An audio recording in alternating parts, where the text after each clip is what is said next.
Rocket League Central. I'm Erica Marecki, and right next to me is Mr. Rule 1, Brody Leafexmore. Hey, I love Rule 1. It's better than being Mr. Rule 34. Okay, but we got a great show for you guys today. We got a recap of WSOE, some sick plays in Hotshots, and of course, we always, you know it, got your dank names.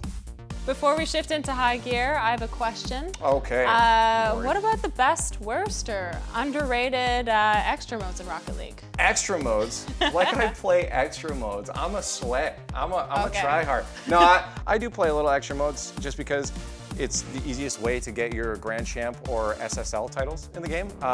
Rumble would be a good way to do that, but I just stay away from Snow Day. Snow Day's the worst. It's overrated. I'm sorry to you Snow Day players out there. Even though I'm Canadian, I suck at Rocket League with a puck. It's just not good. The drop shot, hands down, is the best extras game mode. It's hands down. Well, don't sleep on drop shot, he says. I say don't sleep ever. But okay. Here's the grid.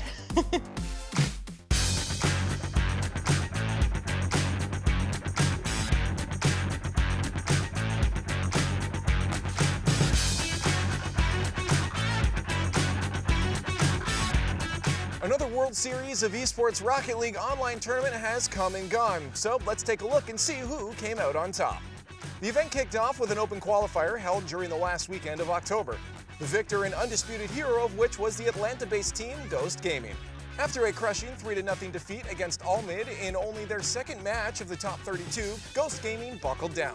Pulling off one of the most impressive lower bracket runs in recent memory, GG won 9 straight matches in a row to cement their spot in the main event, most of which came down to the final game. All in all, they played nearly twice as many games as runner-up qualifiers Down to Earth, with their impressive endurance a testament to both their determination and their skill. Nastro gets this pickup, has a good opportunity on the turn, but it's a great save from Freshman. He's able to track it, and this should be a second goal on the board for Ghost, and that it is, as Mektos finds to secure 2-0 here and now Down to Earth. Gonna start to sweat a little bit. The competition in the WSOE 3's Group A was no slouch, however. Against such powerhouses as Alpine Esports and Team Envy, Ghost Gaming simply couldn't keep up, going 1-2 in the round robin with a -5 differential. Group B, meanwhile, saw NRG dominate, achieving a 3-0 sweep and a whopping +10 differential. Perhaps unsurprisingly, the 4 invited teams were the ones to move on to the playoffs: Team Envy, Alpine Esports, NRG, and Kansas City Pioneers, the latter only barely eking it out over United. NRG, in contention for the title of Best Team in North America, was out in full force in the playoffs, defeating Alpine Esports in a brutal 4-0 shutout. They would move on to the finals to face Team Envy, who had struggled a little more in their semifinal match, barely triumphing 4-3 over KCP in some extremely close seesaw games. Goes from left to right, can't shake the defender, and denied one more time. I think that was Rapid. Decent shot here. Rapid's going to take over. Kansas City with possession, no. Turbo Pulsa changes direction.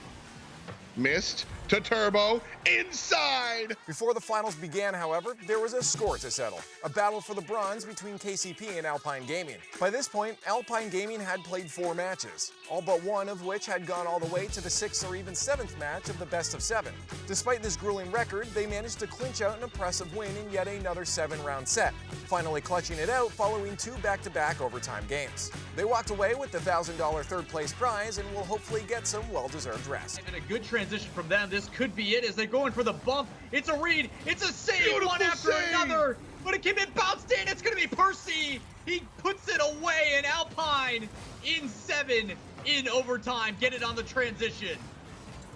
Oh my goodness. In the finals proper, NRG started strong by taking the first 2 games without much issue. Team Envy fought back hard in subsequent rounds, winning games 3 and 4 and forcing 5 into an overtime that they just narrowly lost. While NRG did secure the final game and ultimately the $10,000 grand prize, Envy's showing was still impressive considering NRG's skill and pedigree. NRG keeping them in it. We continue with overtime. Incredible. That last second save, incredible. That was Envy's game 3 taken out of their hands and turned around. The Muffin Man brings energy to their 3rd win. Hopefully the 2 will have further opportunities to clash on the grid as the winter split continues to unfold. So the World Showdown of Esports isn't the biggest tournament, but we did see a lot of familiar names. Yep. Alpine, NRG, Team Envy, Kansas City Pioneers. Yep. How important is this for professional players to be involved in these tournaments? tournaments? Well, I mean, it's important for their wallets, you know. I mean, there's prize money on the line. They're trying to win, right? But it's definitely not weighted as much as, you know, the regionals or the grid. It's just something nice to have Rocket League. There's more data with more matchups. It means we have more information going into the RLCS. But there's definitely more importance on the RLCS and grid. So speaking of the grid, can you briefly explain the importance of how this fits in within the whole? The grid. Well, I mean, you got to understand what the grid is first. First off, the grid is like, it's important, but it's not important. Like, it's a side thing. It's like extra paid scrims. It's $10,000 weeklies for North America and for Europe, right? So it's still important. There's a lot of extra money on the line here. But you're also trying to get those points to get a number one spot, to get a kind of place into the winter major. And it's just crazy. It's honestly, I have to sit you down and talk about it. It's too much to explain right here. Okay, well, I wrap my head around that. Let's see who Brody spoke to in his Neon Game Cave. From professional player to coach to content creator, commentator, there's nothing this man doesn't do. He's one of the hardest working individuals in Rocket League. I welcome to the show, Lethamyr. Thank you so much for joining me, man. Hey, thanks for having me. Yeah, of course. It's been a while since we've spoken, so it's good to hear you back.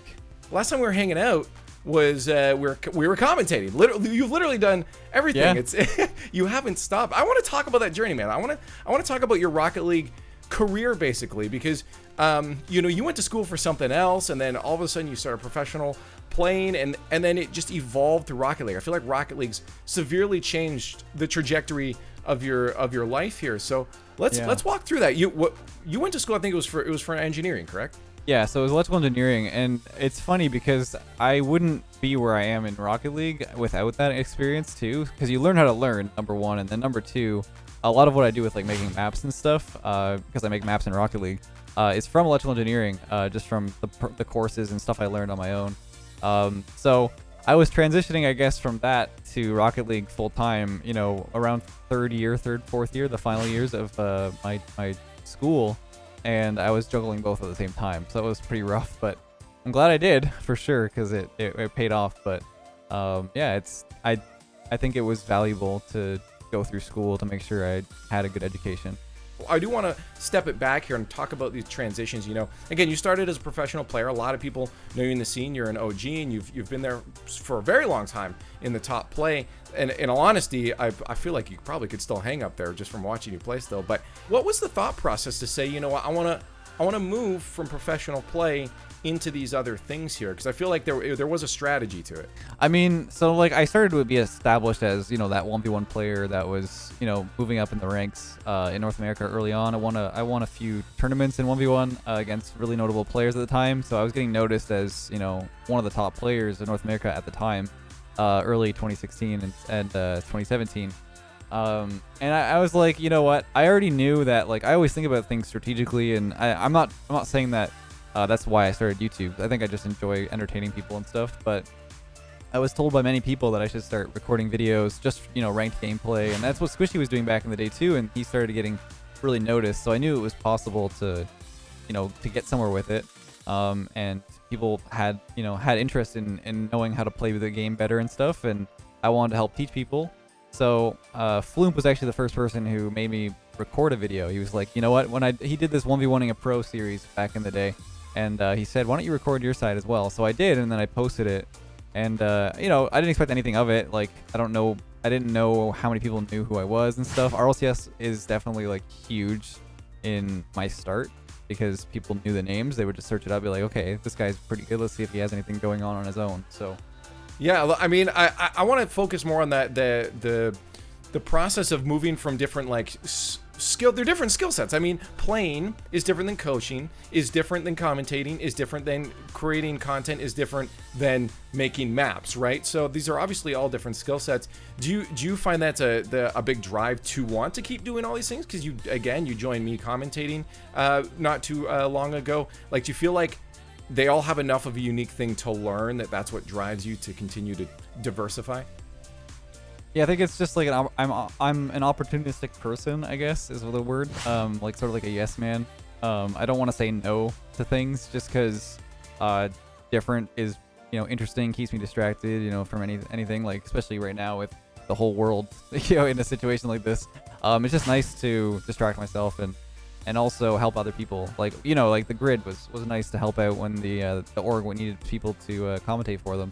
I just like to help people out and explore different options and see what I really want to enjoy out of my time in Rocket League. So the transitions for each were very different. Obviously, from pro to content creator, I was doing both at the same time, and I think that's kind of how I like to approach things. Is everything's very gradual.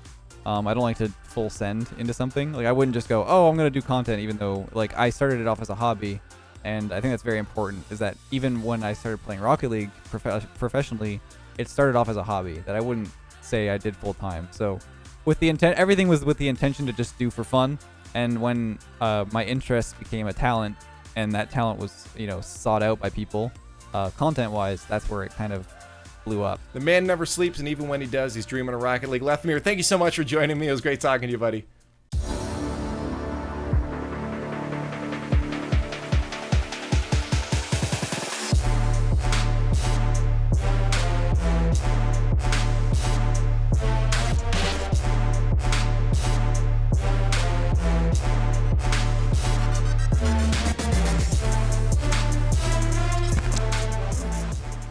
J-Bot goes to the air. Reset secured. Goes for the wave dash shot. And he's nailed it. That is phenomenal. Oh my. Reset secured. Uses it for a wave dash to switch which side he is on the ball. Double commit that sent everybody to the left. And another double. Now can Cam-Bam drop this down? He's got his flip and he forces it through! Bam, bam, Cam-Bam with this one. Look at it. Gets the flip reset. And then the dunk. It was a backflip dunk as well. So is that a musty dunk? That space. And Shanos didn't decide to go because he saw Pero there, but didn't recognize the backflip. Shandy? Oh my goodness, Shandy with the fake. And that's how you tie it up for Missouri State. Oh, look at this. Shandy pulling up with the ball. Toodaloo! And the flick up. Set into the air off the demo. Haven't seen too much offense, but Mars is going to drop it back down the dunk and in. And that is how you tie it up for UWP. Oh my, Mars really used all the boosts on that one. OTL comes up. It's a slow one, but Gerardo will save it on the goal line. Pero trying to hold back the counterattack. He actually just steals the ball. Pero, thievery, bribery, what do you want to call it? Missouri State have stolen the series. They've stolen the match. UC Santa Barbara get reverse swept. Unbelievable. And of course, it's Shandy who will close this one out.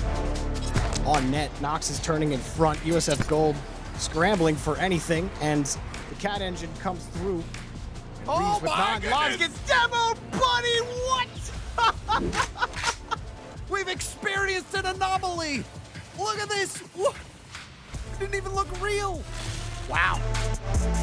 There's no one there for Northwood. Buddy plays it out. Pirates up. Goes for it. Good touch from Titanium. Uso. No, he gets beat. And that's going to be the game. Noxus closes game one out in overtime. Takes him almost 7 minutes of overtime to get the job done, but Uso, honestly, his approach wasn't bad. The bigger problem was that he wasn't high enough in the air to truly challenge Noxus. 3-1 for Rafina. We have been in this position before. God. No. Oh, Nobody clipped that. Nobody clipped that. Oh, Athena. Oh. Marky, a moment of silence, please. Need to respond, but playing really aggressive. Gonna allow Alpine to bring it back down the other way. Control the midfield quite well as this one bounces across over to Magic Bear. Pass to Jordan, over to Magic Bear. A give and go, middle of the air. They put it in the back of the net. All right. Alpine Esports seems to have turned it around. Magic Bear helping everybody out. Kansas City Pioneers claw back with 3 consecutive, and Game 7, another overtime, and it's over! Kansas City Pioneers, the reverse sweep. We'll see you on Sunday.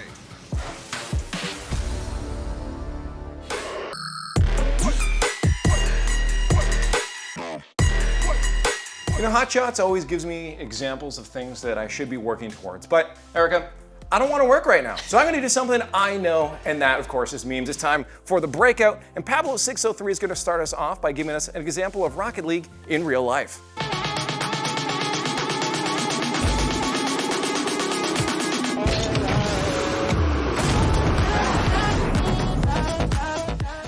Wow, that's insane. Like, I actually, if that was real, that would be pretty awesome, though. That was real. I thought it was photoshopped. We need to go get a ball out in the parking lot practice. Now, the subreddit's been obsessed with those kind of videos recently, so if you want to show someone what Rocket League is, just send them one of these without context. Next up, Reddit user Wonton the Walnut provides us with an example of Rule 1A followed by Rule 1 followed by a full-on mounting.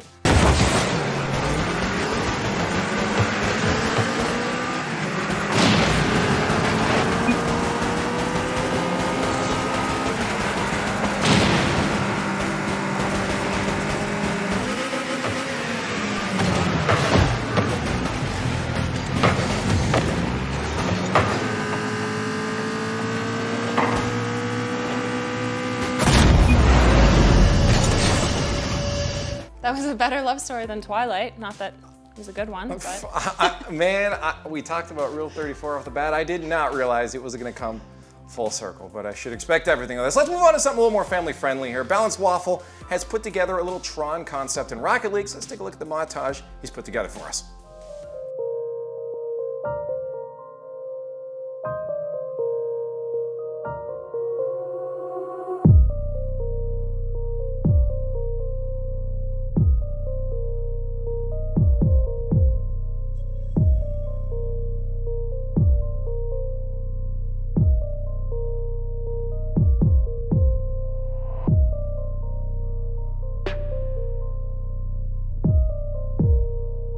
Honestly, this is why I still play on Steam, because the workshop is only available on Steam, right? The Epic's Game Store can't have it. Console players don't get access to these really cool custom maps. So I feel bad for this large player base that doesn't get to play these maps like this Tron concept here. Like me. Like console player, right? Well, I go throw my console in the trash then. We're gonna go to double tap on someone who's definitely not trash, Scrub Killer. Some players get good at a game. Others, it seems, were simply born good. Fewer yet managed to combine talent with hard work to dominate all challengers. And Scrub Killer, who was one of the best Rocket League players in the world before he was even old enough to compete, is definitely among the latter. Scrub's Rocket League journey began not with Rocket League, but with a little game called Supersonic Acrobatic Rocket-Powered Battle Cars. Released in 2008, Psyonix's lesser-known predecessor to Rocket League enraptured a young Scrub Killer at the tender age of 6. Displaying an immediate natural talent for the game, Scrub's youthful prowess gave him a head start on the competition when Rocket League launched 7 years later in 2015. The prodigal Scrub was quick to make a name for himself, trouncing several big-name players in 1v1 matches and disrespecting them the whole time. In fact, he was so good that some suspected he was really a side account for an established pro. I mean, obviously Squishy gave up in this game a long time ago. He wanted this last game just to see if he could win 2 in a row against Scrub, but Scrub started off with a 4-0, and now Squishy is just beating it. Oh, and speaking of beating it, what a finish by Scrub. He could have made it to the 10-goal differential, win 13-3, but he completely missed. He's got one more chance, one more opportunity. That's a decent shot. It's going to be pretty high, though. Scrub's got a tricky finish, not able to do it. In December of 2015, Scrub's triumph over Kronovi in a close 1v1 convinced him it was time to take things more seriously, and he started playing in tournaments the following year. While he was still too young to compete in the RLCS, Scrub Killer continued to establish his cred with impressive victories and a memorable, if controversial, personality. Team Renault Vitality wasted no time scooping him up as soon as he turned 15, which fortunately was the perfect timing to allow him to rep the team in the RLCS 6th season. His professional career got off to a rocky start, however, as Vitality failed to qualify for the championship that year, leaving the young legend frustrated and unfulfilled. Pashy hits it out into the middle.